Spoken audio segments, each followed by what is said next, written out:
हाय students, आपण 1.1 exercise बघितली, 1.2 ची पण एक्सरसाइज बघितली. आता 1.3 ची एक्सरसाइज बघणार आहोत. 1.3 ची एक्सरसाइज मध्ये काय दिलेले आहेत, फक्त प्रूफ कसे करायचे. आपल्याला जे नंबर्स दिलेले असेल, आपल्याला ऑलरेडी माहिती √2, √3, √5 हे सगळे इररॅशनल नंबर आहेत. जे स्क्वेअर रूट मध्ये दिलेले आहेत त्यांचे काय आहेत, ते इररॅशनल नंबर आहेत. बट आपल्याला हे प्रूव्ह करायचं की ते इररॅशनल आहे की नाहीये म्हणून. मग सपोज एक त्याच्यामधले एक एक्झाम्पल घेते मी की टू प्रूव्ह. एकदम इझी आहे, काही अवघड नाही. एक्सरसाइज 1.3 1.4 एकदम इझी आहे, काही हार्ड नाही आहे. टू प्रूव्ह √2 घेऊ आपण. √2 इज इररॅशनल नंबर. इररॅशनल नंबर हे आपल्याला माहिती आहे की तो इररॅशनल नंबर आहे, पण आपण प्रूफ कसं करणार. मग आता सपोज त्यांनी सांगितले प्रूफ करा की रॅशनल नंबर आहे. आता आपण सपोज करू की तो रॅशनल नंबर आहे, त्याच्या अपोजिटला आपण काय सपोज करू. जर त्यांनी इररॅशनल प्रूव्ह करायला सांगितलं तर आपण सपोज काय करणार की तो इररॅशनल, त्यांचं म्हणणं इररॅशनल नाही तर आपण सपोज करू की तो रॅशनल आहे. मग आता बघू आपण, जर रॅशनल सपोज करून जर आपल्या पूर्ण जे कंडिशन आहे त्याच्यात सॅटिस्फाय होत असेल तर मग तो रॅशनल आहे, नाहीतर तो काय राहणार, मग इररॅशनल राहणार. सपोज आता मी केलं √2 is equals to a upon b. मी घेतेय suppose √2 is equals to a upon b, पण a अपॉन b काय आहे, b अ रॅशनल नंबर. आपण काय म्हणणार, तो काय आहे, रॅशनल नंबर आहे. आणि वेर काय, a अँड b इज को प्राईम नंबर. को प्राईम म्हणजे तुम्हाला सांगितलंय मी, को प्राईम नंबर म्हणजे दोघांमध्ये एकही फॅक्टर काय आहे, त्यांचे सेम नसणार आहेत. एकही फॅक्टर त्यांचा कॉमन नसणार आहे, त्याला को प्राईम. जर a आणि b मध्ये एक जरी फॅक्टर कॉमन आला तर तुम्ही म्हणणार की हा √2 काय इररॅशनल नंबर. रॅशनल राहिला का मग तो नाही. मग आता मी a आणि b ला काय म्हटली, को प्राईम नंबर म्हटली. आता आपण त्याला सॉल्व्ह करू. √2 इज इक्वल्स टू मी घेतलंय a अपॉन b. b डिवाइडला इकडे गेल्यावर काय होईल, √2 into b is equals to a चा स्क्वेअर.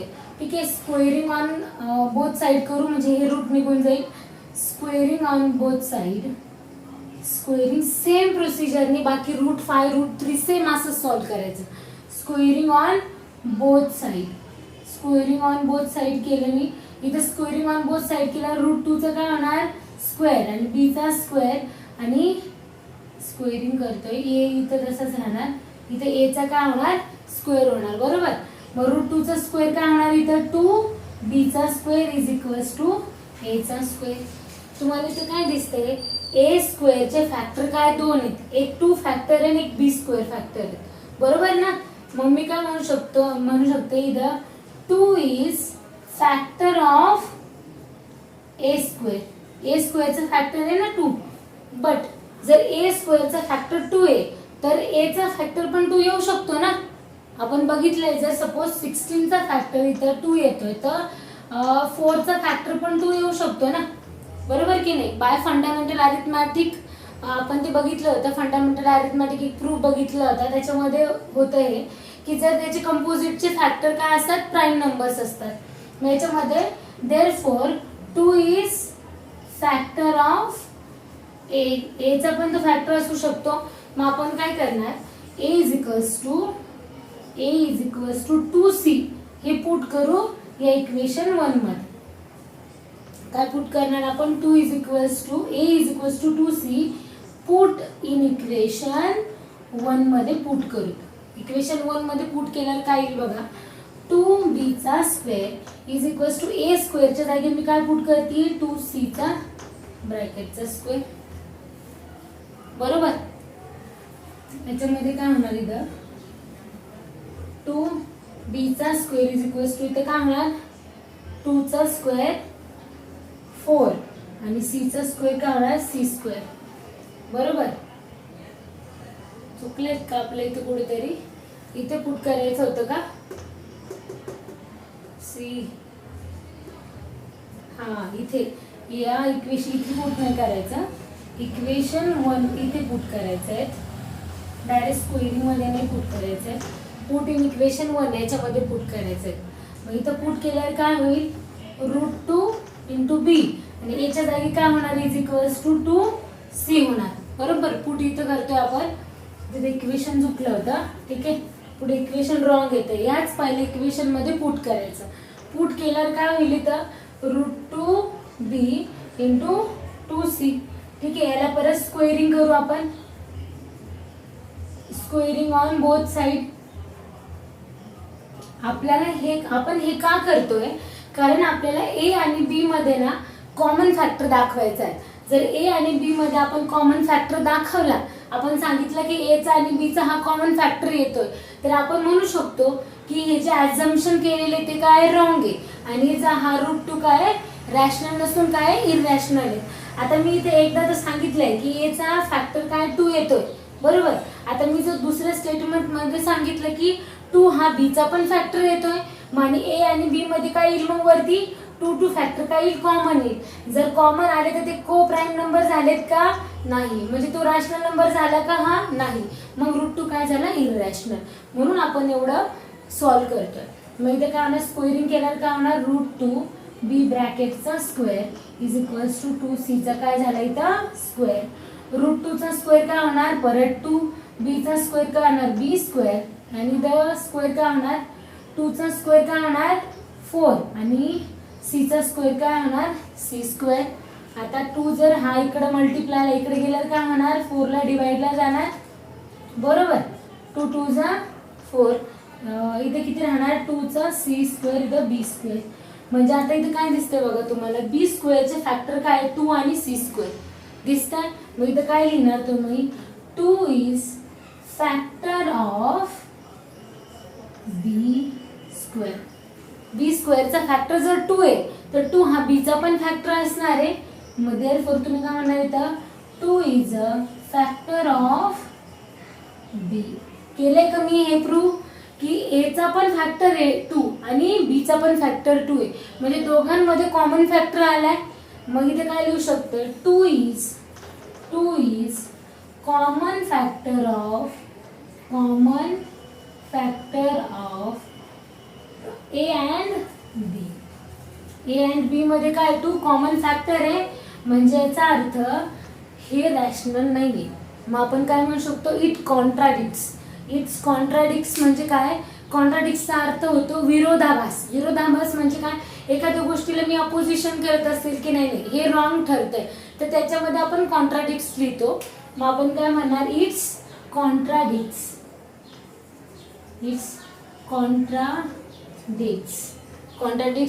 देन आवर अझम्पशन काय ते, आपण जे अझम्पशन सपोजिशन जे केले ते काय झालंय, आपलं रॉंग आलंय. कारण या दोघांमध्ये तो कॉमन फॅक्टर आलाय, म्हणजे हा रॅशनल नंबर नाहीये. मग it contradicts, √2 is not a rational number. मग काय लिहू शकतो आपण, it contradicts √2. Our assumption is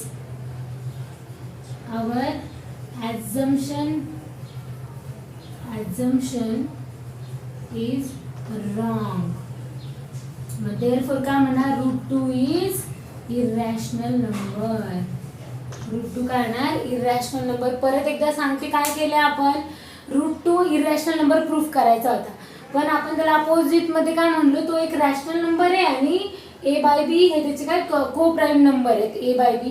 मग आपल्याला प्रूफ काय करायचं, फक्त इररॅशनल करायचं. मग b मध्ये जर आपण सांगितलं की a चा एक फॅक्टर आणि b चा फॅक्टर सेम आहे, तर आपण काय म्हणू शकतो, हे अझम्पशन रॉंग आहे. पहिले पुट केलं जरी तर √5 पण असतात, तर सेम प्रोसिजर. √3 आले तरी सेम प्रोसिजर हीच करायची. √2a/b. इथं काय केलं आपण, याचा b डिवाइडचा इकडे मल्टिप्लायला गेला, स्क्वेअरिंग केली. स्क्वेअरिंग केल्यानंतर काय आलं की a स्क्वेअरचा हा 2 एक फॅक्टर आहे, तर 2 हा फॅक्टर a चा पण येणार. सेम प्रोसिजर इक्वेशन 1 मध्ये आपण a is equals to 2c put केला, त्याला परत स्क्वेअरिंग केली. इथं पण b चा स्क्वेअरचा फॅक्टर दाखवला आपण 2, दोघांमध्ये कॉमन फॅक्टर आला ना, आपण काय म्हणलो, इट कॉन्ट्राडिक्ट्स. आवर अझम्पशन काय झाले, रॉंग झालंय. √2 इज इररॅशनल नंबर. नोट डाऊन करा, पुढचे एक्झाम्पल समजून सांगते, ठीक आहे. आता नेक्स्ट एक्झाम्पल बघूत. काय दिले, to prove 3 + 2√5 is a irrational number. Same procedure आपण पहिल्यासारखी प्रूव्ह, त्याच्यामध्ये थोडं वेगळं होतं. अशा प्लस वगैरे मध्ये आलं, त्याच्यामध्ये काय करायचं व्यवस्थित लक्ष द्या. सपोज आपण इथं करणार, सपोज तुम्हाला अगोदर सांगितलंय की जर हा इररॅशनल नंबर सपोज करायचा, पहिले त्याला रॅशनल सपोज करायला लागेल. सपोज रॅशनल करून त्याच्या कंडिशन जर त्या रॅशनलमध्ये बसल्या नाहीत मग आपण म्हणू शकतो it contradicts this number is irrational number, असं आपण खाली प्रूव्ह करू शकतो. त्याच्याकरता आपण सपोज करू 3 + 2√5 = a/b is रॅशनल नंबर. हा कोणता नंबर सपोज केला आपण? रॅशनल नंबर सपोज केला. याला सॉल्व करू आता. हा 3 इकडे गेल्यावर काय होईल? मायनस. मग 2√5 = a/b -3 बरोबर. याला जर सॉल्व केलं तर कसं येईल? b इकडे मल्टिप्लायला जाणार. मग a - 3b आपण हा b काय येणार? डिनॉमिनेटरला येणार. इकडे काय राहणार? 2√5. 2 हा मल्टिप्लाय इकडे गेल्यावर काय होणार? डिवाइडला जाणार. इकडे काय? √5 = a - 3b आपण काय झालंय? 2b. आता याच्यामध्ये बघा आपण काय म्हणलो? a/b काय? रॅशनल नंबर आहे. मग a/b रॅशनल नंबर आहे तर हा नंबर पण काय येणार? रॅशनल येणार. पण तुम्हाला माहिती आहे √5 तर काय? इरॅशनल नंबर आहे. मग इरॅशनल आणि रॅशनल इक्वल कसं येईल? हे कधी इक्वल येईल? ज्यावेळेस म्हणावं लागेल मला की हा इरॅशनल आहे तर हा पण काय असायला पाहिजे? इरॅशनल आहे. मग आपलं अझम्पशन काय आलं? रॉंग आलं. मग आपण म्हणू शकतो it contradicts √5 is irrational number, our assumption is wrong, then 3 + 2√5 is irrational number. समजलंय का मी काय म्हटले? की हा नंबर काय आहे? आपण वर प्रूफ केलंय a/b is rational number. a/b आपण रॅशनल नंबर वरती सपोज केलंय ना की तो रॅशनल नंबर आहे. मग हा पण काय येईल? याच्यासोबत a - 3b/2b is also rational number.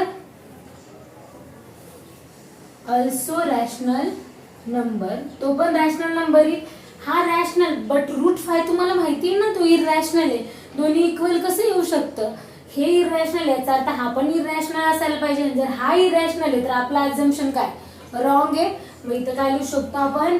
It contradicts √5 is irrational number. √5 काय? हा irrational number आहे. देन आपण म्हणणार therefore our assumption is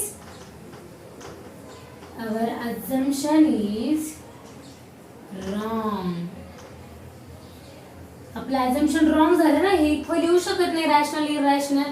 मग therefore म्हणणार 3 + 2√5 is irrational number. समजलंय? नोट डाऊन करा. बाकीचे असे एक्झाम्पल पण असे सॉल्व करायचे. पुढं आहे तुम्हाला एक्सरसाइज 1.3 ती तुम्ही होमवर्कसाठी घ्या. जर जमलं नाही तर मला कॉल करा. ठीक आहे. त्याच्या पुढचं आता नेक्स्ट याच्यामध्ये घेते. घेऊ 2 3 6 7 अपॉन 2. 2 ने डिवाइड करू त्याला. 2 1 जा 1 किती राहिले? 0. 2 1 जा 1 1 राहिला. 2 8 जा 16 2 3 जा 6 1 राहिला. 0.25 जा 10. तुम्हाला काय दिसतंय याच्यामध्ये?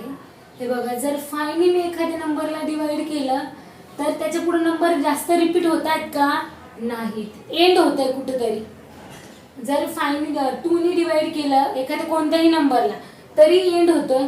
पण सपोज मी आणखी एक एक्झाम्पल दाखवते. जर सपोज मी आता 2 3 4 6 किंवा वरचा हा 7च घेऊ आणि याला मी 3 ने डिवाइड करते. ठीक आहे. 3 ने डिवाइड करू. इथं किती येणार? 3 ने डिवाइड करायचं. 3 7 जा 21 2 उरले बरोबर. 3 8 जा 24 परत 7 आल्यात. 3 2 जा 6 1 राहिल्यात पॉइंट. 3 3 जा 9 परत 1 राहिला. 3 3 जा पुढे काय होत राहणार? अप टू द म्हणजे पुढे पुढे स्टार्ट होत जाणार. म्हणजे याच्यावरनं आपल्याला काय दिसतो? याच्यावरनं आपल्याला असं समजतं की जर डिनॉमिनेटर हा 2च्या किंवा 5च्या फॉर्म मध्ये असेल. एक तर 2 असेल किंवा 5 असेल किंवा 2 आणि 5 असेल दोघंही असतील. हे जर असेल तर ते डिनॉमिनेटर ना डिवाइड केल्यानंतर ती जी व्हॅल्यू येते ती कुठेतरी थांबते. ती कुठेतरी एंड होते. पण जर 2 आणि 5 हे जर फॉर्म सोडून जर व्हॅल्यू काही दुसरी आली तर ते थांबत नाही. ते पुढे रिपीट. एक तर तो पॅटर्न रिपीट होत असेल किंवा एकतर ती व्हॅल्यू पुढे पुढे स्टार्ट होत राहील, ही आपल्याला याच्यावरून दिसते. मग आपण काय म्हणू शकतो, आपण एक सेंटेन्स तयार करू शकतो. इफ डिनॉमिनेटर, ते सेंटेन्स काय म्हणू शकतो आपण, suppose if denominator of a rational number, आपण सेंटेन्स काय म्हणू शकतो, इफ डिनॉमिनेटर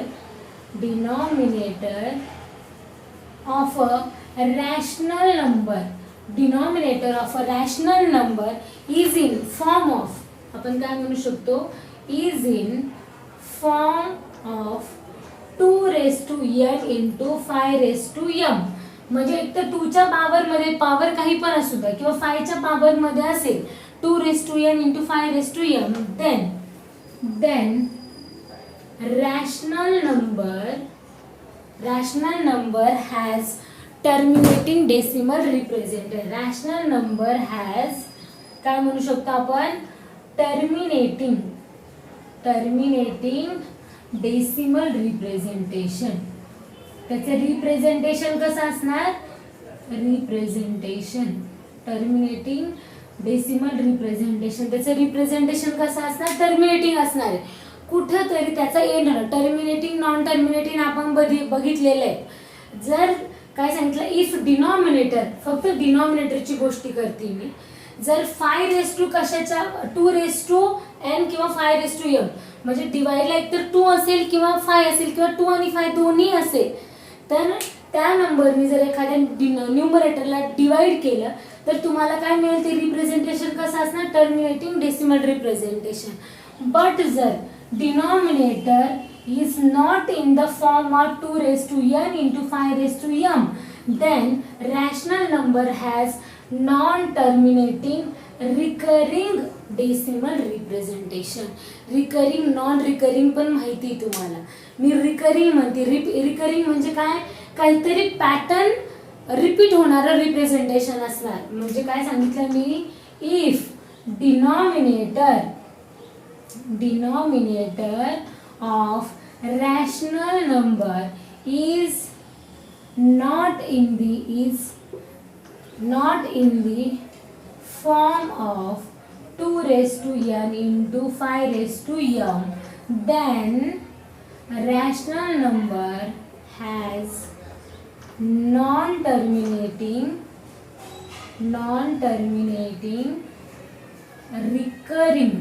recurring म्हणजे काय, कोणता असणार, ते पॅटर्न रिपीट होणार. नॉन टर्मिनेटिंग पण काय रिकरिंग असणार, नॉन रिकरिंग नाही, रिकरिंग असणार. Non terminating recurring decimal representation.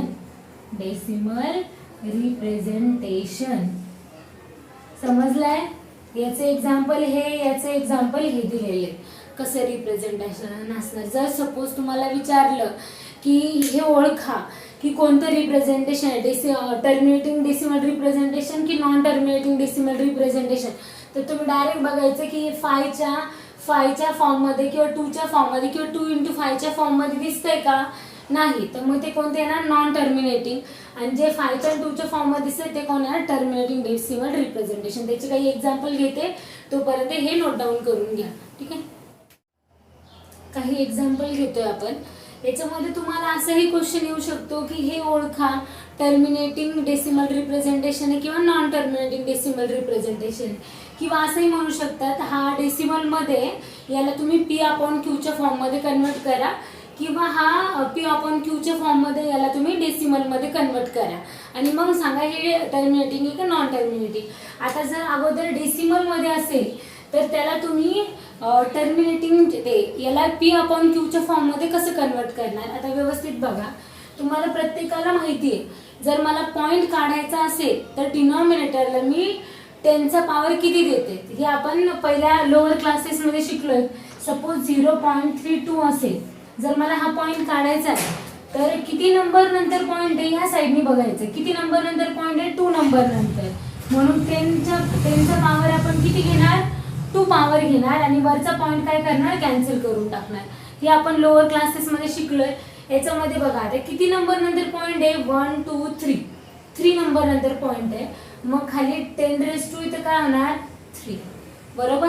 आणि वरचा पॉईंट निघून जाणार तर 375 आपण त्याला लिहिणार. हे आपलं झालं नाही, त्याला अजून आपण स्मॉल करू शकतो. स्मॉल कसं करणार बघा, पहिले ही जी 375 आहे ना, याच्या आधी फॅक्टर पाडू.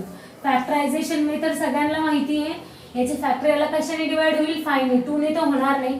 5 का होणार, 5 7 35, 2 उरले, 5 5 25, परत 5 ने होणार, 5 1 5, 2 उरले, 5 5 25, परत 5 ने होणार, 5 3 15 आणि 3 ने होणार. याचं काय पडलंय ते फॅक्टरायझेशन पडले. 5 चा पॉवर किती आलाय, 1 2 3. 5 चा पॉवर किती येणार, 3 आणि इंटू काय येणार, 3. याचे काय झाले, हे फॅक्टर्स पडले. आता 10⁻³ या 10 ला मी कसं लिहू शकते, तुम्ही एक फॉर्म्युला आपला शिकलेले आहेत. कोणता फॉर्म्युला, की जर सपोज a चा पॉवर असा असेल, a इंटू बी, जर पॉवर काय असेल, याचा समजा m पॉवर दिलाय, a इंटू बी, याचा m पॉवर दिलाय, तर याला आपण a⁻m इंटू b⁻m लिहू शकतो.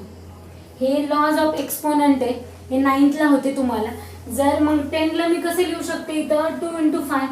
का करते मी असं, कारण 2च्या आणि 5च्या फॉर्म मध्ये पाहिजे तेव्हा टर्मिनेटिंग असतो तो ⁻³ याला मी कसं लिहू शकते, 5⁻³ इंटू 3 ॲज इट इज, आणि सेपरेट होणार पॉवर 5⁻³ बरोबर का.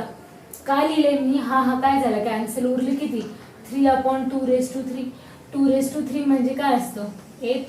3/8 आले आन्सर. केले p/q च्या फॉर्म मध्ये. सेम प्रोसिजर इथे किती नंबर नंतर पॉइंट आहे, 4, म्हणजे 10⁻² काय येणार इथं, 4. वरती काय राहणार, 8 7 5. परत 8 7 5 चे काय करणार, फॅक्टर पाडणार आपण.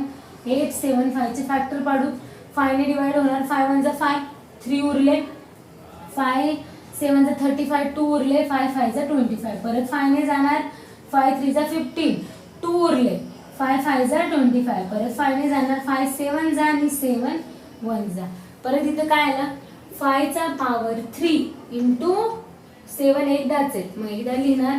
10⁻⁴ ला कसं लिहिणार, सेम प्रोसिजर. 2 इंटू 5, पॉवर किती येणार इथं, 4. मग सेपरेट पॉवर होणार, डिवाइड इंटू 7/2⁻⁴ आणि 5⁻⁴ बरोबर का. आता इथं बघा, इथं 5 चा 3 पॉवर, इथं 5 चा 4 पॉवर आहेत बरोबर. मग इथं काय होणार, 3 आणि 4 असल्यामुळे एकच पॉवर कॅन्सल होणार याच्यामधला, इथे एक पॉवर खाली तसाच राहणार. वरती काय राहिलं, 7/2⁻⁴ इंटू 5 बरोबर का. 2⁻⁴ म्हणजे काय, 16. 16 5 80 बरोबर. ते झालं p/q च्या फॉर्म मध्ये कन्वर्ट केलं. आता p/q ला आपण डेसिमल मध्ये कन्वर्ट करणार. डेसिमल मध्ये कसं कन्वर्ट करणार, 80 चे अगोदर फॅक्टर पाडायचे. 80 चे फॅक्टर काय पडणार आपले, इथे पाडून घेऊ आपण 80 चे फॅक्टर. 80 ला कशाने डिवाइड होऊ शकतं, 5 ने पण 8 ने पण. 5 ने देऊ, 5 1 5, किती उरले, 3. 5 6 30, परत 2 ने जाणार, 2 8 2 4 2 2 आणि 2 1 बरोबर. हे फॅक्टर पडले, किती झाले, 2⁻⁴ इंटू 5 झाले. वरचा 7 ॲज इट इज जसाच्या तसं मी ठेवणार. खाली किती झाले, 2⁻⁴ आणि इथे काय झालं, 5⁻1 बरोबर आहे. आता मला एक सांगा, आपण याला विदाउट लॉंग डिव्हिजन, जर मी 80 ना डायरेक्ट 7 ला डिवाइड केला असता तर डायरेक्ट मला पॉइंट मध्ये आन्सर आला असतं, पण तिथे लिहितात विदाउट लॉंग डिव्हिजन मेथड, म्हणजे त्या मेथडने, ह्याच मेथडने करायला लागणार. आता मला इथे सांगा, इथं काय करत होतो आपण, दोघांचा पॉवर सेम आला तर एक्सपांड करत होतो बरोबर. आता दोघांचे पॉवर एक्सपांड केलेले, त्याला परत एकत्र आणू शकते मी कधी, जर दोघांचे पॉवर इथं सेम असेल तर परत मी त्याला एकत्र करू शकते.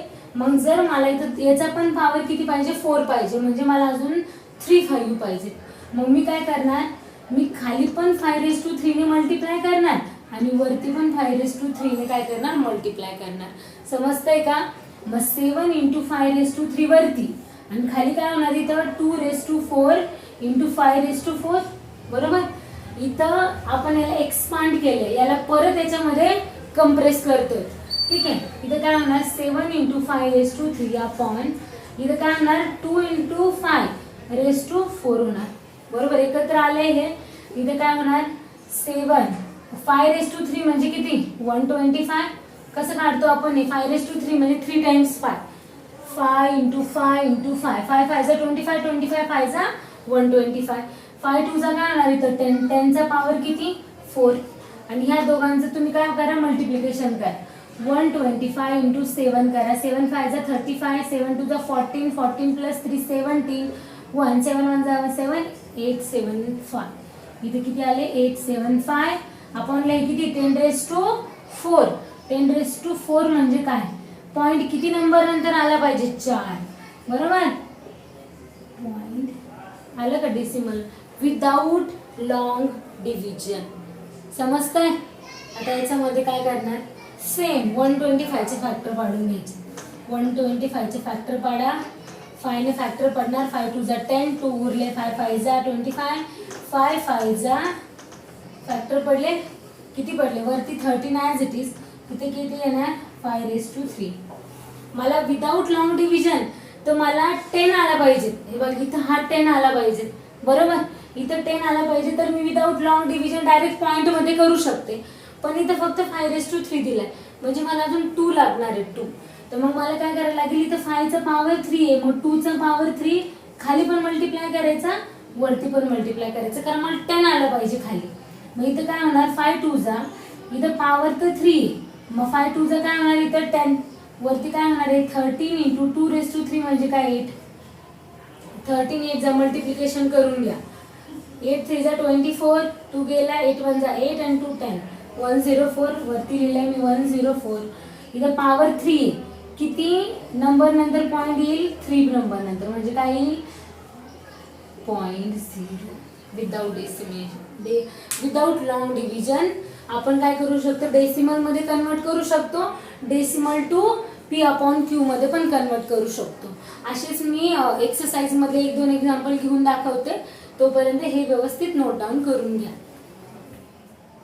बघा एक्सरसाइज 1.4 मध्ये दिलेले आहेत की without actually performing the long division बघा मी आता जे सांगितलेलं हे लॉंग डिव्हिजन न करता state whether the following rational number will have terminating decimal expansion और नॉन टर्मिनेटिंग रिपीटिंग म्हणजे काय रिकरिंग आपण जे बघितलं non terminating recurring decimal expansion आहे की नाही ते सांगायचं आणि त्याला डेसिमल मध्ये पण काय करायचंय कन्वर्ट करायचंय तर मी एक दोन एक्झाम्पल घेते ते टर्मिनेटिंग आहे की नाही ते पण आपण बघूयात आणि त्याला आपण सॉल्व पण करूयात ठीक आहे आणि ठीक आहे फर्स्ट वाले एक एक्झाम्पल घेते एक एक्झाम्पल करून दाखवते मग दुसरं एक्झाम्पल घेते या अगोदर आपण काय बघूत हे टर्मिनेटिंग आहे की नाही ते बघूयात आणि मग याला डेसिमल एक्सपान्शन मध्ये विदाउट लॉंग डिव्हिजन कसं सॉल्व करणार आता टर्मिनेटिंग आहे की नाही म्हणजे आधी त्याला डेसिमल मध्ये कन्वर्ट करायला लागेल डेसिमल मध्ये कन्वर्ट कसं करतो आपण या 8 चे काय कर डिनॉमिनेटरचे फॅक्टर पाडायचे पहिले 8 चे फॅक्टर पाडल्यावर काय 2 4 जा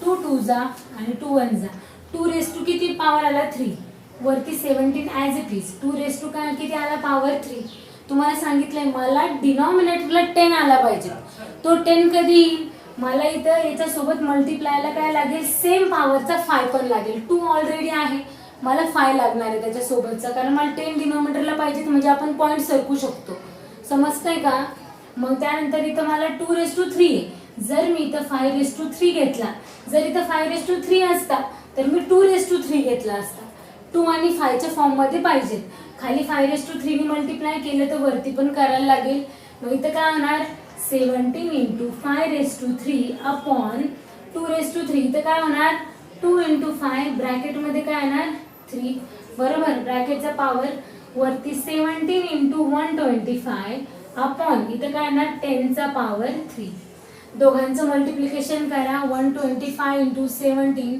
7 5 जा 35 3 गेला 7 टू जा 14 14 प्लस 3 17 7 1 जा 7 8 0 1 5 1 2 1 1 प्लस 5 12 1 10 11 आणि 21 25 ठीक आहे 21 25 रेज टू डिनॉमिनेटर 3 पॉवरचा 3 आहे तर पॉइंट किती 3 नंबर नंतर तर पॉइंट 1 2 5 थांबलाय पॉइंट पुढे रिपीट होत आहे का जास्त वेळ नाही मग हा कोणता झाला काय म्हणू शकतो the above example is the above P/Q form is in terminating decimal representation किंवा the above example is in terminating decimal representation. हे एक एक्झाम्पल. अनदर एक एक्झाम्पल घेऊयात आपण. नॉन टर्मिनेटिंगचे घेऊ वाटलं तर एखादं. ओके, तोपर्यंत हे नोट डाऊन करा. सेकंडला घेते नॉन टर्मिनेटिंग, त्याच्यामधलंच एक एक्झाम्पल घेते. ठीक आहे, एक नेक्स्ट एक्झाम्पल करून बघूयात. नेक्स्ट एक्झाम्पलमध्ये बघा, तुम्हाला सांगितले डिनॉमिनेटर डायरेक्ट फॅक्टर पाडायचे. 4, 5, 5चे फॅक्टर पाडूत आपण. 5 ने डिवाइड होईल. 5 9 जा 45 बरोबर. 5 1 जा 5. 91ला कशाने जाणार? 7 ने जाऊ शकता. ठीक आहे, 7 1 जा 7 करून बघायचं कशाने डिवाइड होतं की नाही. 8 9 7 3 जा आणि 13 तर प्राईम आहे. 13ला हे फॅक्टर पडले. 64चे काय पडू शकतात? 64चे 8चा स्क्वेअर येऊ शकतो त्याला. ठीक आहे, आणि इथं काय येणार? 5 × 7 × 13 बरोबर. आता इथे काय दिसतंय? ह्या नंबर मी आपल्याला आपण काय शिकलोय?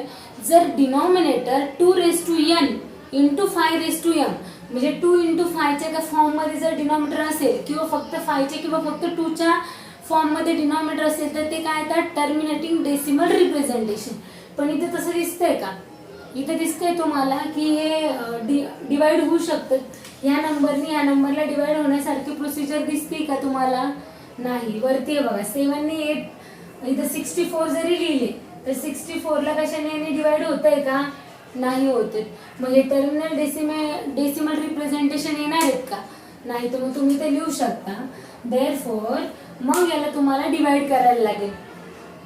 याला डिवाइड करायला लागेल, तुम्हाला ते लिहायला लागेल. देअरफॉर the denominator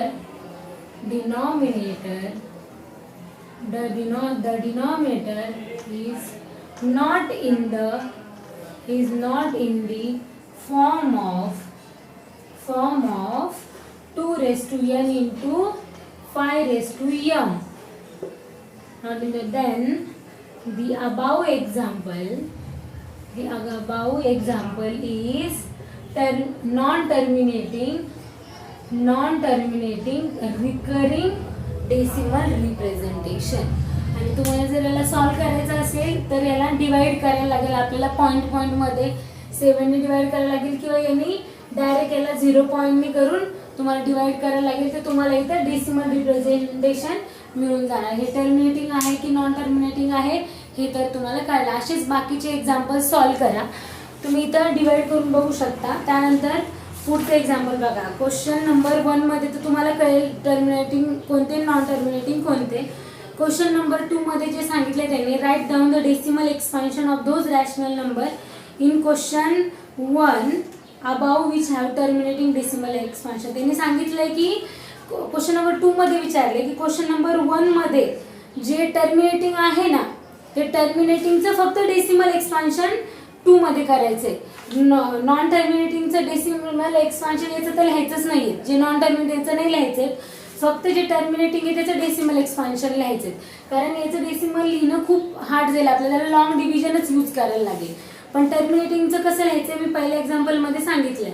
आणि क्वेश्चन नंबर 3 मध्ये त्यांनी विचारलंय की हे जे 3 एक्झाम्पल आहेत हे अगोदर बघायचे आहेत की the following real numbers have decimal expansion as a given below. In each case decide whether they are rational or not. खालचे जे 3 एक्झाम्पल आहेत ते बघून सांगायचे की ते रॅशनल आहे की नाही. रॅशनल आपण कशाला म्हणतोय माहिती आहे आणि इररॅशनल कशाला म्हणतो ते पण तुम्हाला माहिती आहे. आणि कोणते P अपॉन आणि Q काय सपोज करतो. आता जिथं स्टॉप होत आहे, जिथं टर्मिनेट डेसिमल त्याच्यामध्ये बघा क्वेश्चन नंबर 1 मध्ये स्टॉप होतंय म्हणजे तो काय असणार आपला रॅशनल नंबर असणार आहे. तो कोणता Q काय फॉर्म करतो की त्याचा जो डिनॉमिनेटर आहे तो कशाच्या फॉर्म मध्ये 2n × 5m च्या. तर हे झालं एक्सरसाइज 1.3 एक्सरसाइज 1.4. अशाच पद्धतीने आपला फर्स्ट चॅप्टर संपलेला आहे. त्याच्यामध्ये काही प्रॉब्लेम असेल तर मला मेसेज टाका. मग आपण सेकंड वाला पॉलिनॉमियल चॅप्टर नेक्स्ट उद्याच्याला नेक्स्ट लेक्चरला स्टार्ट करूयात. ठीक आहे, थँक्यू.